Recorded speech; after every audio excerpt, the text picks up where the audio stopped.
Mais pour bien comprendre la maladie et la souffrance, il nous faut marcher dans la lumière de Dieu et dans son intimité. Autrement, la maladie et la souffrance restent inexplicables.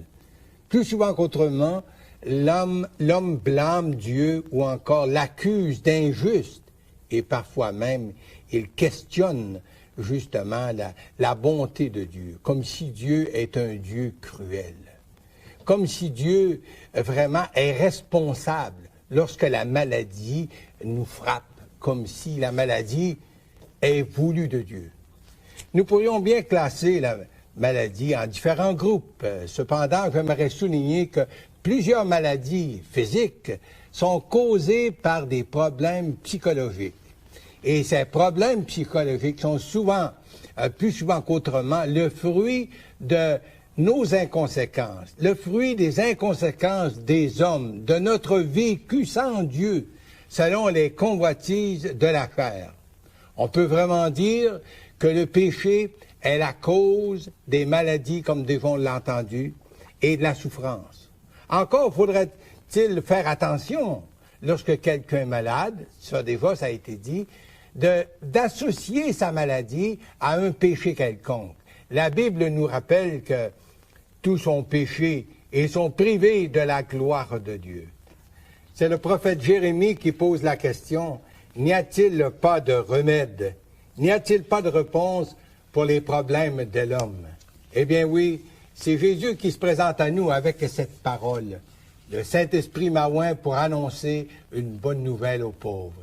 Il m'a envoyé pour guérir ceux qui ont le cœur brisé, pour proclamer aux captifs la délivrance, aux aveugles le recouvrement de la vue, pour renvoyer libres les opprimés, pour publier une année de grâce du Seigneur. Oui, Jésus est venu pour guérir ceux qui ont le cœur brisé et pour nous délivrer des chaînes du péché, nous libérer de l'esclavage du péché et de Satan. Quelle merveilleuse bonne nouvelle pour vous et moi, chers amis. Mais encore faut-il être prêt à répondre à son appel. C'est Jésus qui, lorsqu'il était dans le monde, a fait appel aux foules en disant « Venez à moi, vous tous qui êtes fatigués et chargés, puis je vous donnerai du repos. Prenez mon joug sur vous, recevez mes instructions, car je suis doux et humble de cœur, et vous trouverez le repos pour vos âmes, car mon joug est doux et mon fardeau léger. » Remarquons que Jésus nous promet en premier lieu la guérison du cœur et de l'âme. Jésus est venu pour guérir justement le problème de l'âme sur le plan spirituel. Ça passait avant même la guérison physique. N'est-ce pas là notre grand besoin? Lui seul peut changer le cours de notre vie. Mais encore, faut-il venir à lui puis être prêt vraiment à répondre à son appel, en lui confiant nos souffrances, en lui confiant nos problèmes, notre état de péché même, notre vie entière, quoi. Vous trouverez du repos pour vos âmes. Quelle belle promesse! Et c'est la parole de Dieu qui nous le confirme, qui nous le dit. Répondre à l'appel de Jésus et de lui confier notre vie n'est pas l'expérience d'un moment, d'une heure ou d'un jour. C'est un engagement à vie. Prenez mon joug sur vous, recevez mes instructions, car je suis doux et humble de cœur, et vous trouverez du repos pour vos âmes.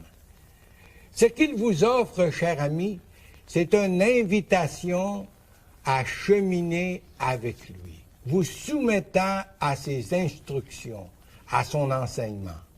C'est ce qui apporte la guérison de l'âme. C'est ce qui vous donne la paix du cœur, puis de l'âme, bien sûr. La Bible l'appelle l'obéissance de la foi. Répondre à l'appel de Jésus, c'est de vous engager avec lui, vous engager à lui obéir jusqu'au bout.